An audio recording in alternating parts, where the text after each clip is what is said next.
Stop faking for attention. That's what my brother, Mason, shouted before he shoved the handles of my wheelchair, tipping it forward, sending me crashing to the floor in front of everyone. Laughter filled the living room. Our relatives, glasses raised, exchanged awkward chuckles like it was all part of some twisted family game. I stayed still. My palms burned. My head rang. But the worst pain wasn't physical. It was the humiliation of watching my own bloodline smirk at my suffering. Hi, my name is Clara Reynolds. I'm 27 and 6 months ago, a car accident fractured my spine. I was told walking again would take at least a year, maybe never. But tonight, none of that mattered. What mattered was that the people I loved most had turned my pain into their entertainment.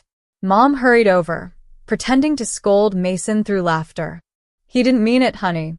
Don't be dramatic. You can stand a little, can't you? I looked at her, the woman who once told me, "You're the strongest girl I know." Now, she looked embarrassed to be near me. And then, just as I tried to pull myself upright, the room went silent. A low voice from behind them broke through the laughter. "Excuse me," said my doctor, Dr. Ellis, standing in the doorway, still holding the Christmas gift he'd brought. Every face turned toward him. His next 5 words froze the entire room. "This woman isn't faking anything." The laughter stopped. Completely. The air snapped still. No one moved, no one breathed. The laughter that had just filled the room vanished like smoke. Dr. Ellis stepped forward, his tone even but sharp enough to cut through the tension. "Clara's condition is real. Severe spinal trauma, confirmed by imaging and months of therapy. You might want to be careful before mocking something you don't understand." Mom blinked rapidly, her glass trembling in her hand. "Doctor, this is a misunderstanding. Mason was just assaulting his sister," Dr. Ellis interrupted. "And if she'd fallen differently, she could have fractured her spine again. That's not a misunderstanding, Mrs. Reynolds. That's neglect." All eyes swung to Mason. His smirk had faded, replaced by a ghostly shade of panic. "I didn't mean to hurt her," he muttered. "She's been walking around a bit." "I thought." "You thought wrong," I said quietly, adjusting my position. "You thought my suffering was optional." The room felt smaller, suffocating. Someone turned off the Christmas music. The smell of roasted turkey mixed with tension, and for once, Mason didn't have a comeback. Dr. Ellis knelt beside me, his voice softer now. "Clara, you shouldn't be here in this state. I told you to rest, but I can see why you came." I looked at him, eyes glistening. "They said I was overreacting when I wanted to stay home." He sighed, helping me back into my wheelchair. "Maybe now they'll understand what you've been carrying and what they've broken." As he stood, his gaze swept across my frozen family. "I'll be filing a report. For her protection." That was when Mom dropped her glass. It shattered, just like their image of perfection.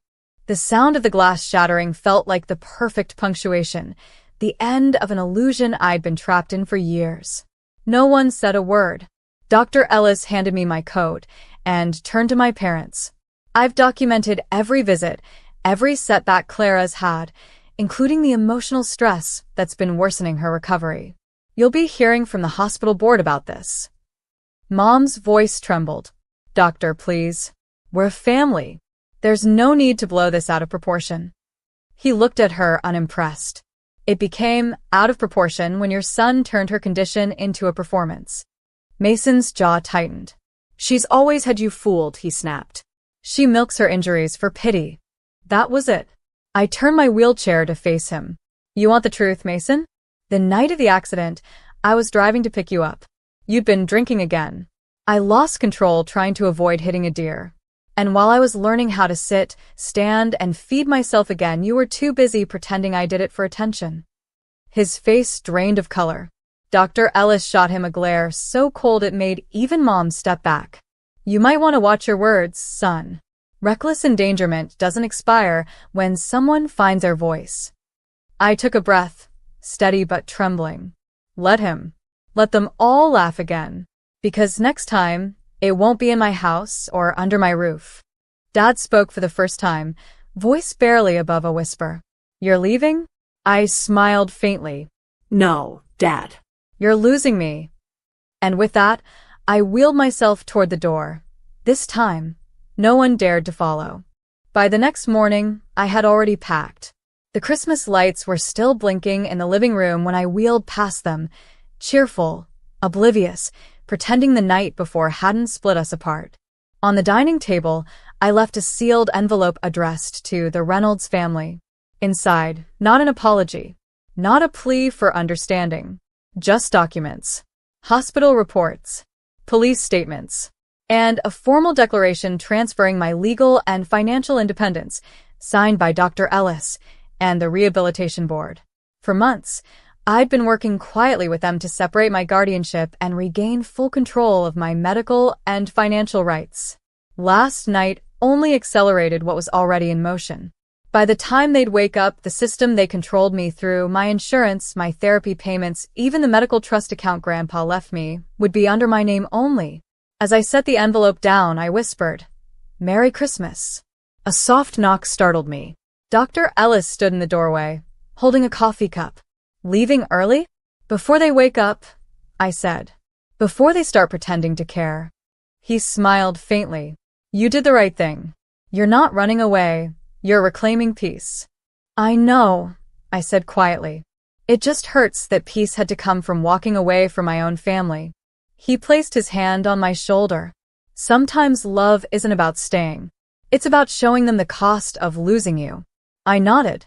Then I wheeled myself out the door, leaving behind the only home that never felt like one. They wanted to call me a liar. By morning, they'd learn what truth really looked like, signed, sealed, and notarized. 2 days later, I got a message from Mom. "Clara, we need to talk. Please come home. Your father's upset." Mason didn't mean it. For the first time in my life, I didn't respond. Because I didn't have to. That same afternoon, they got their visit, just not from me. Dr. Ellis arrived with a social worker and a police officer. The officer's tone was calm but firm. "We're conducting a wellness and negligence follow-up based on last week's hospital report. We'll need your cooperation." Mom's voice wavered. "This is ridiculous. We're her family." "Exactly," the officer replied. "That's why it's so concerning." When Mason tried to argue, the social worker held up her hand. "The report includes medical neglect, verbal abuse, and emotional manipulation, all corroborated by a witness and digital communication records." My brother's face went slack. "She wouldn't do this to us."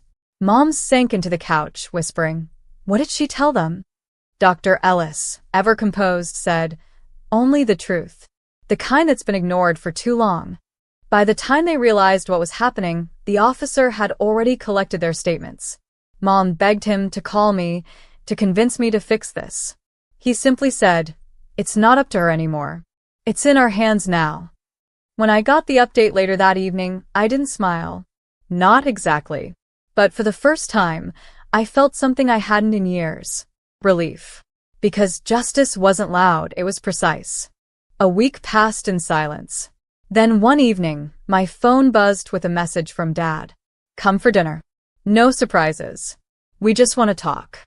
It sounded rehearsed, like something a lawyer might have helped him write.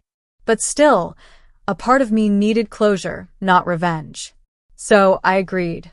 When I arrived, the house was cleaner than I'd ever seen it. No raised voices, no tension, just the clink of silverware and nervous smiles. Mom greeted me with 2 bright eyes. Mason kept his head down. Dinner started quietly until Dad finally said, "We didn't realize how bad things had gotten." "You realized," I said. "You just didn't care." The table fell silent. Then Mason looked up. "Clara, I'm sorry. I didn't think. You pushed me," I said calmly. "You called me a faker while I was still trying to learn how to walk again." He swallowed hard. "I know." Dad cleared his throat. "We're proud of how strong you've become." It almost sounded sincere until Mom added, "We just wish you'd handled things privately instead of legally." I smiled faintly. "The moment you made my pain a public spectacle, you gave up the right to privacy." She looked away. Then I placed a small envelope on the table. "For you." The hospital board asked me to deliver this personally. Dad's hands shook as he opened it. A letter confirming an official negligence review had been launched. Mom paled. Mason froze. And I simply said, I didn't come for closure. I came to make sure you read it while I was still here to see your faces. 3 weeks later, the results came in. I didn't have to imagine their reaction. Dr. Ellis called me personally. The board completed their review, he said, his voice steady. Your case is officially classified as medical negligence and emotional abuse. Your family has been restricted from making any medical or financial decisions on your behalf, permanently. I closed my eyes, letting that truth settle. Years of being treated like a burden had finally legally ended. But the real shock came the next day. Mason showed up at the rehab center. No arrogance. No jokes. Just a trembling man carrying a folded piece of paper. I wrote something, he said softly. You don't have to forgive me, but I needed you to know I understand now. He handed me a letter. Messy, raw, real. In it, he described how he'd watched our parents treat pain like weakness his whole life, and how it took seeing me stand against them for him to realize what strength actually looked like. I was cruel because it was easier than admitting I was jealous, he wrote. I didn't cry. Not this time. I just looked at him and said, don't say sorry. Be different. He nodded, eyes red. I'm trying. As he left, Dr. Ellis approached me quietly. You know, he said, most people spend years waiting for validation from those who hurt them. You made them validate your strength through consequence. I smiled faintly. I didn't need them to say I mattered. I just needed them to learn why I always did. Spring came early that year. The air felt lighter, not because my legs had healed completely, but because my heart finally had. It had been 4 months since that Christmas Eve, and in that time, my life had transformed. I'd completed my rehabilitation program, joined a local foundation supporting young accident survivors, and even started mentoring others learning to walk again. At the foundation's fundraiser dinner, I was invited to speak. When I rolled up to the podium, the crowd hushed. Cameras flashed, lights dimmed, but I wasn't nervous. People often ask me what strength looks like. I began. It's not loud. It's not cruel. It's choosing yourself when others laugh at your pain and teaching them, without hatred, that respect isn't negotiable. I spotted familiar faces at the back of the hall. My parents. Mason. They hadn't been invited, but they came anyway. Mom's eyes glistened. Dad's shoulders sagged. Mason smiled faintly, and for once, it didn't hurt to see them there. After my speech, the audience stood in applause. I wasn't the broken girl in a wheelchair anymore.